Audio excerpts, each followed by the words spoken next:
Welcome back to the Hershie Pepper channel. Ever wondered where all our tax money goes? What is the national budget all about? Let's dive in. The national budget, you see, is a financial blueprint. It's an intricate plan detailing how our country's income, largely from taxes, is to be spent in the upcoming year. It's like your household budget, but on a much grander scale. Understanding it can seem daunting, but don't fret.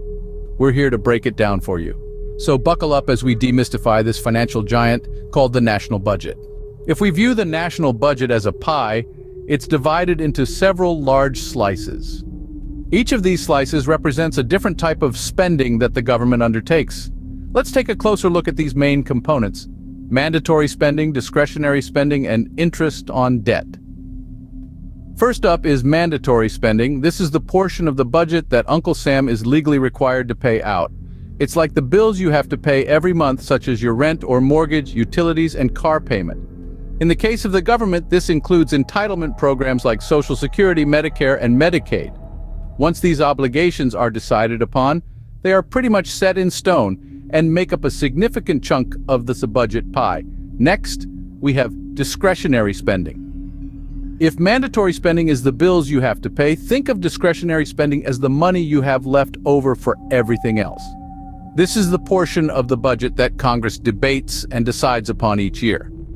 It covers a wide range of programs, from defense and education to scientific research and environmental protection.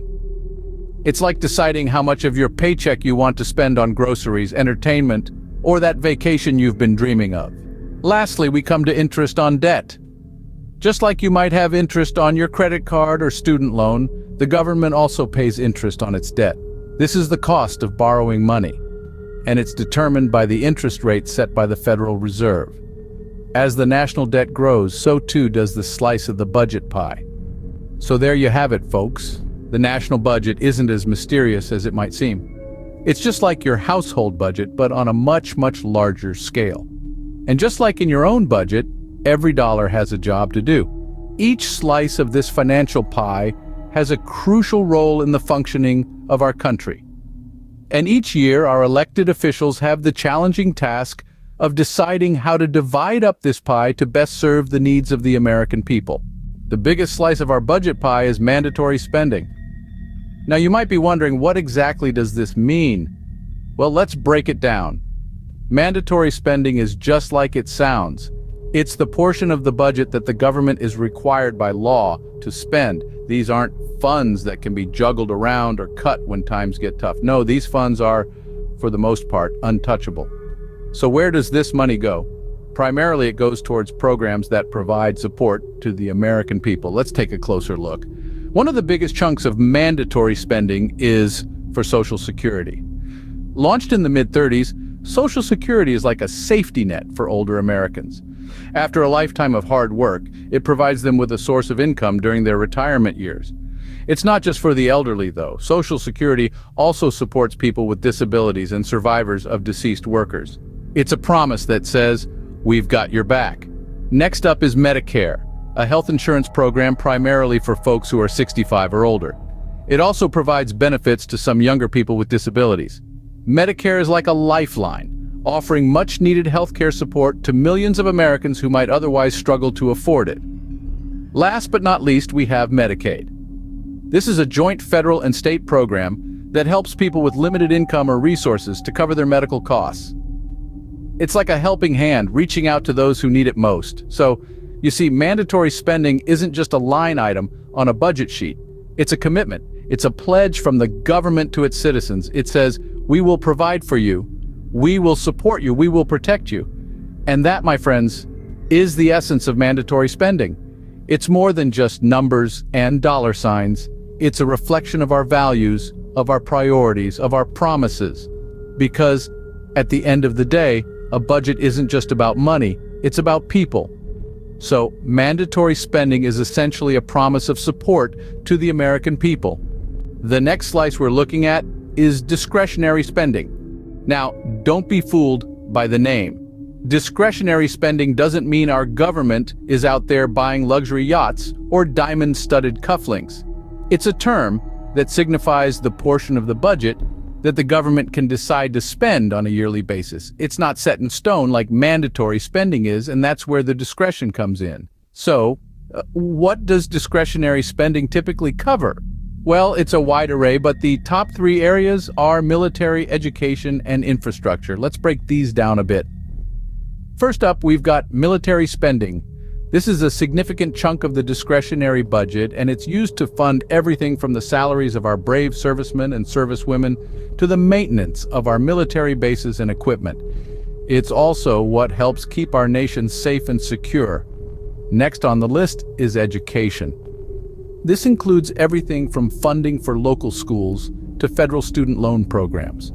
The goal here is to ensure that every child in our country gets a fair shot at a quality education, regardless of where they live or their family's income level.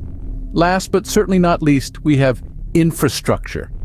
This is the money that goes towards maintaining and improving our nation's highways, bridges, and public transit systems. It's what keeps our country moving and our economy growing. Now, the interesting thing about discretionary spending is that it's a bit of a balancing act. Each year, the government has to determine how much to allocate to each of these areas and others based on current needs and priorities. It's a complex process that involves a lot of negotiation and compromise, and that's the beauty of it. Unlike mandatory spending, which is more or less fixed, discretionary spending allows our government to respond to the changing needs of our country. It provides a level of flexibility that's crucial in a world that's always evolving. Discretionary spending, then, is where the government has some wiggle room in deciding where funds go. The last slice of our budget pie is the interest on debt. Now, what's that, you ask? Well, let's break it down. Imagine you're at a fancy restaurant. You've had a delicious meal, but the bill is more than the cash you've got in your pocket.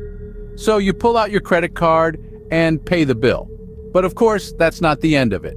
You still owe that money to the credit card company, and they're going to charge you interest until you pay it back. This is very much like how the government pays interest on the national debt. When the government spends more money than it takes in through taxes, it borrows to make up the difference. This borrowed money, the national debt, is like the meal you charge to your credit card. And just like your credit card company, the people and institutions that lent the money to the government expect to be paid back with interest. Why is this an important aspect of the budget, you might wonder? Well, the interest that the government pays on the national debt is money that could be used for other things. It's money that could be spent on education, healthcare, or infrastructure. But instead, it's going to pay off the country's credit card bill. So interest on debt is like the country's credit card bill, and it's a slice we can't ignore. Now that we've sliced up our budget pie, let's tie it all together. In our journey today, we've taken a deep dive into the complex, yet fascinating world of the United States national budget. This budget isn't just a collection of numbers and figures. It's a blueprint, a roadmap, a plan for how our nation earns and spends money over a fiscal year. At the heart of this plan, we have three main components. First, there's mandatory spending. This is the portion of the budget that's predetermined by existing laws. It covers crucial programs like Social Security, Medicare, and Medicaid. These programs form the safety net of our society, supporting millions of Americans every day. Next, we have discretionary spending. This is the slice of the budget pie that Congress gets to debate and decide upon each year. It covers a broad range of areas, from defense to education, from infrastructure to scientific research. This is where our elected officials have the power to shape the future direction of our nation. Lastly, we can't forget about the interest on debt. This is the cost of borrowing money, the price we pay for past decisions. It's a significant part of our budget, reminding us that fiscal responsibility is not just about today, but also about tomorrow. In essence, the national budget is a reflection of our national priorities.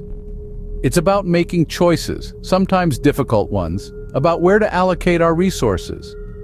It's about balancing the needs of today with the needs of the future. It's crucial to remember that this budget is fueled by our hard-earned tax dollars. It's how our government funds the services we rely on, plans for the future, and makes decisions that affect our everyday lives. Understanding the national budget is crucial for every American citizen. It's where our hard-earned tax dollars go, and it's how our government provides crucial services and plans for the future. Be sure to subscribe to our channel and like the video. It helps inspire us to keep creating more content for you beautiful people.